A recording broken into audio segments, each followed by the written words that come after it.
On y va les gars?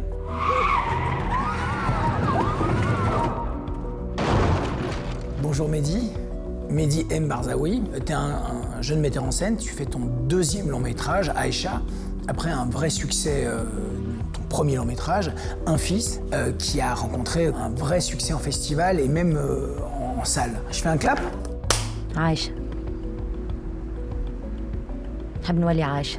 Ici, tu reviens avec un film qui, à mon avis, est plus complexe, qui est toujours basé, je crois, sur un fait divers. J'aimerais savoir d'où vient l'origine de Aïcha, comment tu as cristallisé cette idée, base du fait divers, comment tu l'as développée, et comment tu l'as développée aussi sur base du film de genre, parce qu'on est aussi dans le conte, mais aussi dans le film policier. J'ai entendu parler d'un fait divers où une femme qui a miraculeusement survécu à un accident de bus a décidé de tester l'amour de ses parents en décidant de se faire passer pour morte.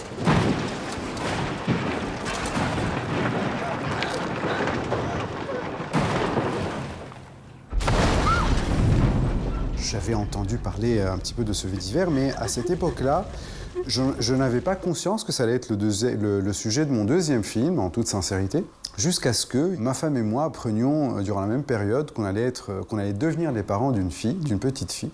Et je ne sais pas ce qui s'est passé, c'est que je me suis tout de suite projeté. J'ai décidé très rapidement de me défaire du fait divers d'origine pour dresser un personnage complètement fictif. J'ai décidé de l'emmener dans des terrains un petit peu différents de ceux de la réalité, en tout cas. Donc c'est comme ça qu'est née un petit peu l'idée de ce film. ايش بك عزايز؟ فما مشكل؟ لا لا ما عليك. عاشق انت احلى. C'est un portrait de femme, Aya, portée par cette actrice incroyable, Fatma Sfar, absolument prodigieuse, qui est tout et son contraire, même dans la même image, mais dans le même instant. C'est aussi le portrait d'une émancipation. J'ai vraiment l'impression que ce portrait te tenait à cœur. Au terme émancipation, je préfère le terme affranchissement. C'est quelqu'un qui décide, qui est complètement soumis aux dictats, qu'ils soient sociaux, culturels, religieux, et qui va, durant cette épopée, traverser différents mouvements. Et elle va devoir se réinventer à chaque fois pour finalement devenir la personne qu'elle aspire à être, c'est-à-dire une personne libre. وعدتني بتونس وحياة جديدة. نسيت ولا نحلم. C'est aussi un portrait de la Tunisie. C'est un peu la Tunisie actuelle, 13 ans après le printemps arabe, même si je lui préfère là aussi le terme révolution. C'est un portrait d'une désillusion, qu'on le veuille ou pas, 13 ans après. D'ailleurs, je tenais à montrer un petit peu les deux visages de la capitale, qui peut être à la fois très colorée, très rayonnante, qui peut inspirer le jasmin, la mer et les restaurants et le poisson, comme ça peut aussi inspirer le côté underground, la pluie, le vent et le côté...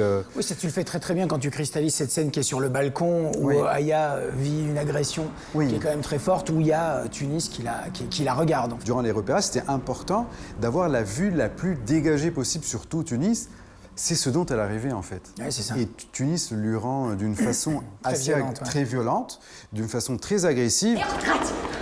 ايه سيدي بزز عليك ولا ها هيدا ولا هيدا ولا ها سيد هيدا مات ها مات Il y a une prise de conscience dans ton personnage qui tend vers l'universel. Est-ce que dès le scénario, c'est quelque chose que tu avais semé, ou est-ce que c'est quelque chose que tu as aussi développé au montage? Le film fini est très fidèle au scénario.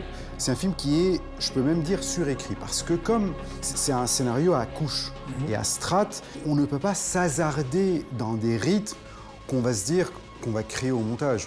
Si ce n'est pas créé à l'écriture, on ne va pas les inventer au montage. راني ما عندي حتى دخل من شويه ما حداش نعمل انا هنا. خل روح يعيشك. ياك باش تروح ما تخافش. ياك باش تروح. Je trouve que c'est ce côté un petit peu naïf que j'aime bien dans le personnage, car c'est quelqu'un qui... C'est un affranchissement qui est brut, qui n'est pas intellectualisé. Elle ne décide de rien. La première vraie décision qu'elle prend de sa vie, c'est de se faire passer pour morte. C'est une décision qu'elle prend sur le tas, là tout de suite, qui est complètement irréfléchie, et elle va se rendre compte, justement, des conséquences, un petit peu, des répercussions de cet acte-là, C'est une étape primordiale, essentielle, pour qu'elle devienne la personne qu'elle veut être. D'où le titre du film, je pense, à Aïcha, qui veut dire vivante, parce qu'elle en a marre de survivre. Elle veut vivre, en fait. Il y a quelque chose chez toi qui est incisif dans le dilemme moral. Tes personnages, tu les sculptes face, chaque fois, à ce dilemme moral qu'ils doivent prendre.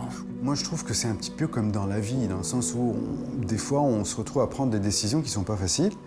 J'ai besoin de temps pour écrire, justement pour questionner mes personnages, me questionner moi, et questionner surtout mes motivations et les motivations des personnages pour aller au fin fond des choses et pour leur donner de la chair, pour qu'on arrive à avoir de l'empathie, mais même pour les personnages les plus négatifs. La vie est compliquée, elle n'est pas manichéenne, il y a différentes nuances, et moi, c'est dans ces nuances-là que j'aime bien naviguer, en fait. Avec beaucoup d'amour du cinéma, une vraie connaissance du cinéma, ce qui est ton cas. Merci, je prends ça pour un compliment, mais vraiment, merci, merci. Je te remercie beaucoup, Mehdi, pour ce film. Vraiment, je continuerai à suivre les prochaines étapes de ton parcours merci avec beaucoup d'intérêt. Je te remercie beaucoup. Merci à toi.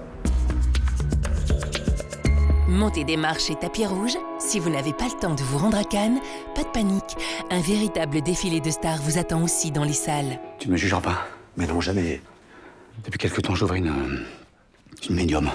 Comment s'appelait l'être cher? Il rêve. J'entends quelqu'un murmurer un prénom. Quel prénom? Antoine? Hein? Qui êtes-vous pour abuser du malheur d'un veuf? Pour profiter ainsi de sa fragilité? Tu es ma lumière dans les ténèbres. Est-ce que tu m'as pardonné? Redis-le, s'il te plaît.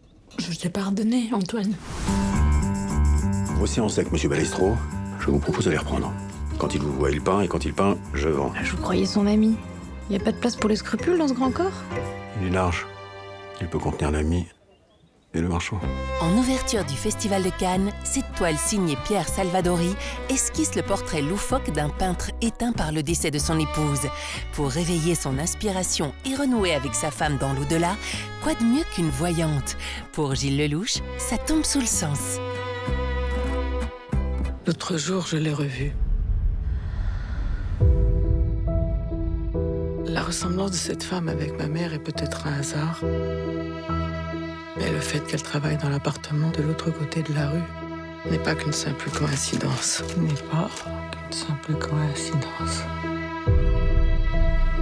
Comment tu fais pour écrire ces histoires? Comment tu les inventes? Pourquoi tu veux savoir? Fenêtre sur cour pour Isabelle Huppert. En quête d'inspiration, l'actrice devenue romancière pour l'occasion espionne les voisins. Elle engage le jeune Adam pour l'aider.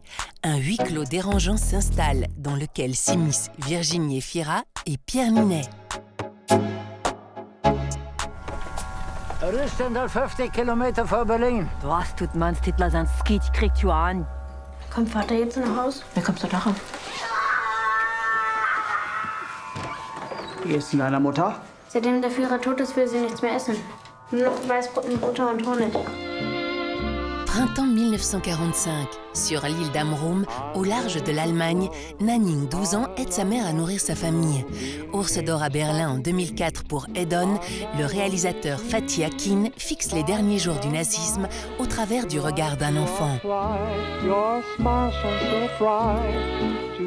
What you need to do is start visualizing your life outside. I'm getting out. Of course, this is all dependent on continued good behavior.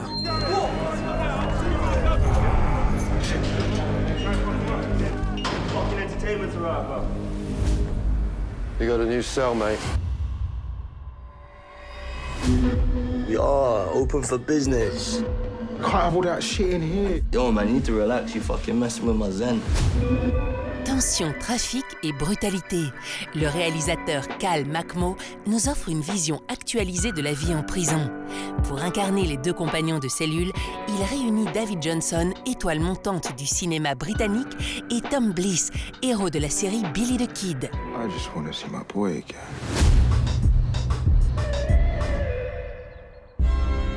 Svenja hat mich heute geohrfeigt. Seitdem, ich sehe und höre einfach alles, was ihr macht. Ich kann einfach alles sehen und hören, was ihr macht, seit sie mich geohrfeigt hat. Was fantasierst denn du da zusammen? Depuis qu'elle a reçu une gifle de son amie Svenja, Marielle a développé des capacités télépathiques, un don qui lui permet de voir et d'entendre tout ce que ses parents font. Mais comment vivre heureux en connaissant tous les secrets? Réponse dans ce conte social original. À la semaine prochaine!